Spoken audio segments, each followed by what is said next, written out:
கார்த்திக் தீபா சீரியலே இப்போ ஒரு அதிரடியான ப்ரோமோ வந்திருக்குன்னே சொல்லலாம். கார்த்திக்கிட்ட அசிங்கப்பட்டு ரம்யா வந்து செமையாக நோஸ் கட் வாங்கினாங்களே சொல்லலாம். அதுக்கு முன்னாடி வீடியோ பிடிச்சிருந்தா லைக் பண்ணிட்டு பார்த்து சப்போர்ட் பண்ணுங்கள் ஃப்ரெண்ட்ஸ்.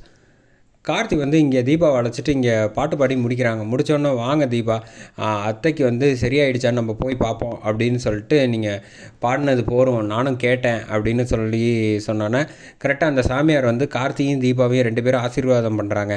நீங்கள் ஒன்றும் கவலைப்படாதீங்க, உங்களுக்கு வந்து எல்லா விஷயங்களும் வந்து நல்லபடியாக நடக்கும் அப்படின்னு சொல்லிட்டு ஆசீர்வாதம் வாங்கிட்டு அங்கேருந்து கிளம்புறாங்க.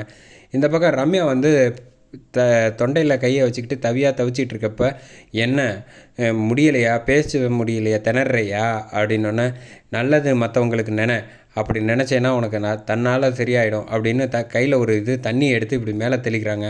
அதுக்கப்புறம் பேச ஆரம்பித்து அங்கேருந்து வேகமாக வந்து இனிமையாவது திருந்திரு அப்படின்னு சொல்லிட்டு சொன்னோன்னே இந்த பக்கம் ரம்யா வேகமாக வந்துடுறாங்க. கார்த்தி வந்து இங்கே வந்ததுக்கப்புறம் அங்கேருந்து வெள்ளைக்கோட்டு போட்டவர் வந்து வெளில வராப்பில். வந்தோடனே நீங்கள் ஒன்றும் கவலைப்படாதீங்க, உங்கள் அம்மா கூடிய சீக்கிரம் நல்லபடியாக ஆகிடுவாங்க அப்படின்னு சொன்னோன்னே, அப்படியா, ஒன்றும் பிரச்சனை இல்லைன்னு கார்த்தி வந்து சந்தோஷப்படுறாங்க. அந்த சமயம் குடும்பமே வந்து அருணாச்சலத்துலேருந்து எல்லோரும் சந்தோஷமாக மீனாட்சியிலேருந்து அப்பாடா அத்தையை வந்து கூடிய சீக்கிரம் நல்லபடியாக பார்க்க போகிறோன்னு சந்தோஷத்தில் இருக்கப்போ கரெக்டாக ரம்யா வந்துடுறாங்க.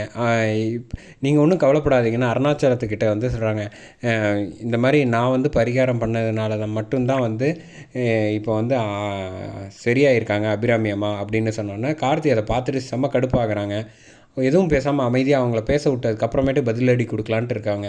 அந்த சமயத்தில் கரெக்டாக என்ன அருணாச்சலம் சொல்கிறேன்னா, ஆமாம், நான் வந்து ரொம்ப கஷ்டப்பட்டு ஒன்று செஞ்சேன், அதனால தான் அவங்க நல்லபடியானாங்க அப்படின்னு சொன்னோன்னே, என்ன சொல்கிறீங்க ரம்யா, அப்படிலாம் ஒன்றும் கிடையாதே, தீபாவளினால் மட்டும்தானே வந்து சரியானாங்க அப்படின்னு. என்ன சொல்கிறீங்க கார்த்தி, நான் செஞ்சேன்னு நீங்கள் கூட பார்த்தீங்களே அப்படின்னு.